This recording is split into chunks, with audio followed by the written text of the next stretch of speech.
12ই April আমাদের একটা রক্তদান শিবির আছে। মূলত গ্রীষ্মকালীন যে রক্ত সংকট প্রত্যেকটা ব্লাড ব্যাংক জুড়ে, সেই রক্ত সংকট মোকাবেলার জন্যই মূলত ব্লাড ডোনেশন ক্যাম্প। এই ব্লাড ডোনেশন ক্যাম্পে আমাদের সর্বোপরি সহযোগিতা করছেন প্রচণ্ডভাবে বা উদ্যোগী তিনি হচ্ছেন আমাদের কুড়গ্রাম ব্লকের স্বাস্থ্য আধিকারিক মহাশয়। তার সঙ্গে সঙ্গে আরও একজনের অবদান, বর্তমান দিনের যেটা দুর্মূল্য সবথেকে বেশি প্রাকৃতিক যে ভারসাম্য নষ্ট হচ্ছে এবং বাড়ি বাড়ি যে এসি লাগানোর প্রবণতা দিন দিন বাড়ছে, তো আমাদের এই ভাই মূলত প্রাকৃতিক এসি নিয়ে আমাদেরকে বরাবরই সাহায্য সহযোগিতা করে থাকে। এবারও তার ব্যতিক্রম হয়নি। সুদূর 35-40 কিলোমিটার দূর থেকে সেই প্রাকৃতিক বার্তা, অর্থাৎ প্রকৃতিকে ভালো রাখলে মানুষ ভালো থাকবে, এরকম একটা বার্তা নিয়ে আমাদেরকে এতগুলো গাছ দিতে এসেছে। যে গাছ আমরা 12 তারিখ ব্লাড ডোনেশন ক্যাম্পে প্রত্যেককে ডোনারকে একটা করে দেবো, যাতে তারাও বলতে পারে যে গাছ লাগান, পরিবেশ বাঁচান, সবার উপরে প্রকৃতি সত্য, তাহার উপরে নাই।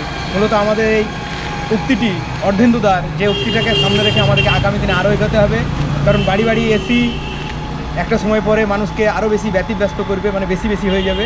সেই এসি বন্ধ করে মূলত এই প্রাকৃতিক এসি যাতে লাগানো যায় সেই ব্যবস্থা করতে হবে। এবং আমাদের এই দেব ভাই সর্বোপরি সবসময় সহযোগিতা করে এবং আজকেও তার ব্যতিক্রম হয়নি। আমরা মূলত এই গাছ পেয়ে সত্যি খুশি।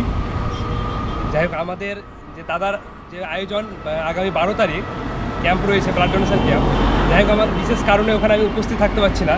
আমি চেষ্টা করলাম আজকে দাদাদেরকে যে বৃক্ষগুলো দেওয়ার, কারণ সেই ব্লাড ব্যাঙ্কে যে সকল যোদ্ধারা করবে তাদেরকে, তারা তো রক্ত যোদ্ধা, তার সঙ্গে তাদেরকে বৃক্ষ প্রদান করা হবে এবং বৃক্ষ প্রদান করার মাধ্যমে আমাদের যে পরিবেশের সচেতনতা সেটা বাড়ানোর চেষ্টা করব।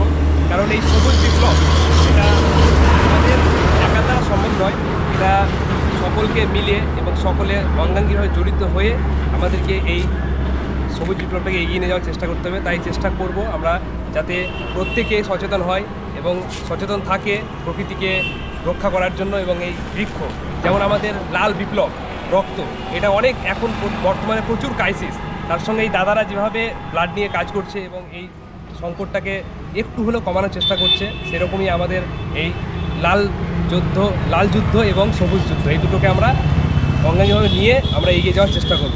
সকলে ভালো থাকবেন, সুস্থ থাকবেন এবং পরিবেশের উপর একটু সচেতন হবেন। তাহলে আমাদের আগামী দিন, যে বর্তমান দিন যেভাবে আসছে, সেগুলো যাতে একটু হলেও আমরা আমাদের এই প্রাকৃতিক এসির মাধ্যমে কমাতে পারি। ধন্যবাদ।